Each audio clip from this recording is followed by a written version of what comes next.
ओम श्री गणेशाय नमः। हरे कृष्ण।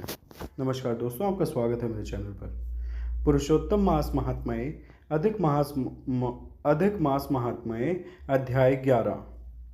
नारद जी बोले, सब मुनियों को भी जो दुष्कर कर्म है, ऐसा बड़ा भारी तप जो इस कुमारी ने किया, वह हे महामुने हमसे सुनाइए।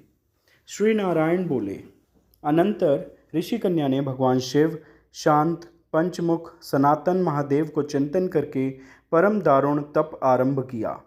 सर्पों का आभूषण पहने, देव, नंदी, भृंगी आदि गणों से सेवित, 24 तत्वों और तीनों गुणों से युक्त, अष्ट महासिद्धियों तथा प्रकृति और पुरुष से युक्त, अर्धचंद्र से सुशोभित मस्तक वाले, जटाजूट से विराजित भगवान के प्रीत्यर्थ उस बाला ने परम तप आरंभ किया। ग्रीष्म ऋतु के सूर्य होने पर पंचाग्नि के बीच में बैठकर, हेमंत और शिशिर ऋतुओं में ठंडे जल में बैठकर, खुले हुए मुख वाली जल में खिले हुए कमल की तरह शोभित होने लगी। सिर के नीचे फैली हुई काली और नीली अलकों से ढकी हुई वह जल में ऐसी मालूम होने लगी जैसे कीचड़ की लता सेवारों के समूह से घिरी हुई हो। शीत के कारण नासिका से निकलती हुई शोभित धूम राशि इस तरह दिखाई देने लगी जैसे कमल से मकरंद पार करके भ्रमर पंक्ति जा रही हो। वर्षा काल में आसन से युक्त चौतरे पर बिना छाया के सोती थी और वह सुंदर अंग वाली प्रातः सायं धूमपान करके रहती थी। उस कन्या के इस प्रकार के कठिन तप को सुनकर इंद्र बड़ी चिंता को प्राप्त हुए। सब देवताओं से दुष्प्रधर्षा और ऋषियों से स्पृहणीया उस ऋषि कन्या के तप में लगे रहने पर हे नृपनंदन, हे क्षत्रिय भूषण, 9000 वर्ष व्यतीत हो गए। उस बाला के तप से भगवान शंकर ने प्रसन्न होकर उसे अपना इंद्रियातीत निज स्वरूप दिखलाया। भगवान शंकर को देखकर देह में जैसे प्राण आ जाएं, वैसे सहसा खड़ी हो गई और तप से दुर्बल होने पर भी वह बाला उस समय हृष्टपुष्ट हो गई। बहुत वायु और घाम से क्लेश पाई हुई वह शंकर को बहुत अच्छी लगी और उस कन्या ने झुककर पार्वतीपति शंकर जी को प्रणाम किया। उन विश्व वंदित भगवान का मानसिक उपचारों से पूजन करके और भक्तियुक्त चित्त से जगत के नाथ की स्तुति करने लगी। कन्या बोली, हे पार्वती प्रिय, हे प्राणनाथ, हे प्रभो, हे भर्ग, हे भूतेश, हे गौरीश, हे शंभो, हे सोम सूर्य अग्नि नेत्र, हे तमः, हे मेरे आधार मुंडस्थिमालिन, आपको प्रणाम है।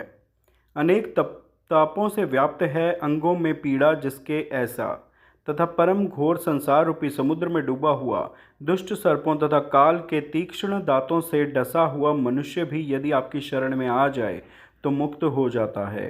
हे विभो, जिन आपने बाणासुर को अपनाया और मरी हुई अर्लक राजा की पत्नी को जिलाया, ऐसे आप हे दयानाथ, भूतेश, चंडीर्ष, भव्य, भवत्राण, मृत्युंजय, प्राणनाथ, हे दक्ष प्रजापति के मक को ध्वंस करने वाले, हे समस्त शत्रुओं के नाशक, हे सदा भक्तों को संसार से छुड़ाने वाले, हे जन्म के हर्ता, हे प्रथम सृष्टि के कर्ता, हे प्राणनाथ, हे पाप के नाश करने वाले, आपको नमस्कार है। अपने सेवकों की रक्षा कीजिए। हे नृप, बड़ी भाग्यवती मेधावी की तपस्विनी कन्या इस प्रकार मन से और वाणी से शंकर की स्तुति करके चुप हो गई।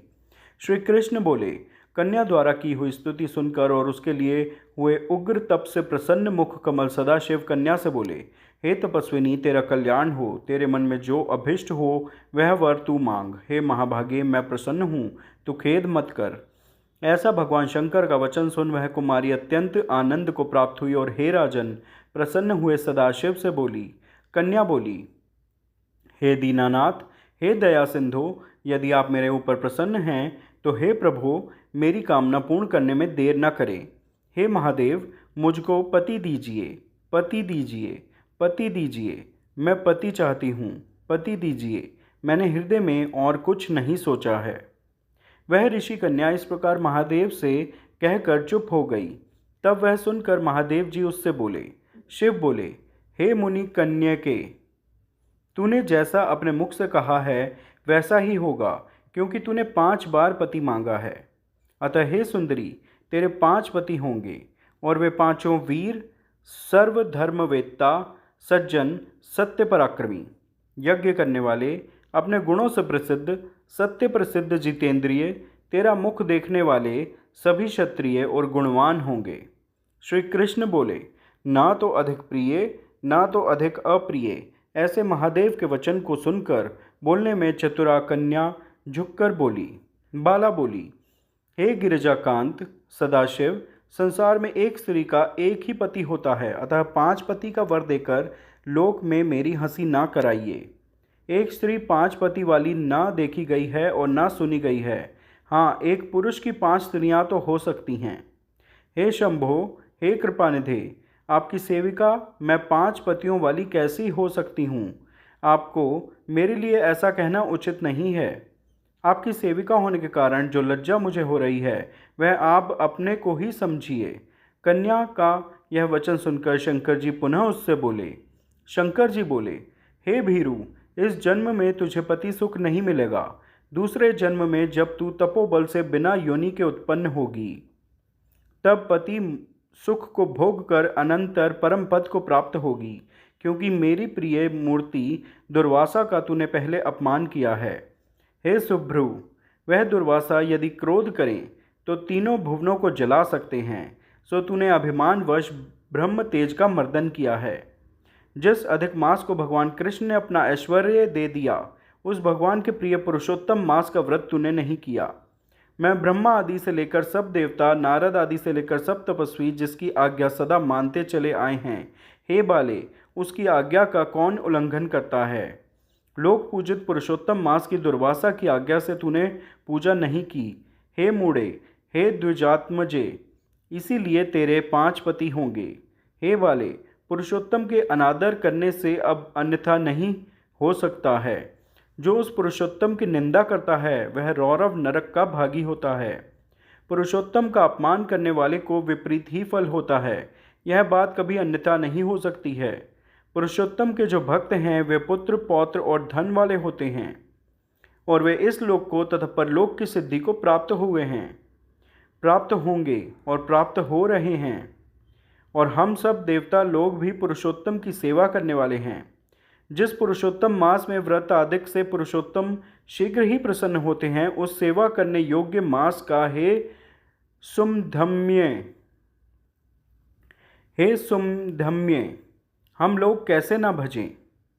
उचित और अनुचित विचार की चर्चा करने वाले अतएव अनुकरणीय जो मुनि हैं, उन अति उत्कट श्रेष्ठ तपस्वी पुरुषों का वचन कैसे मिथ्या हो सकता है? कहो। इस प्रकार कथन करते हुए भगवान नीलकंठ शीघ्र ही अंतर्ध्यान हो गए, और वह बाला भ्रष्ट मृगी की तरह चकित सी हो गई।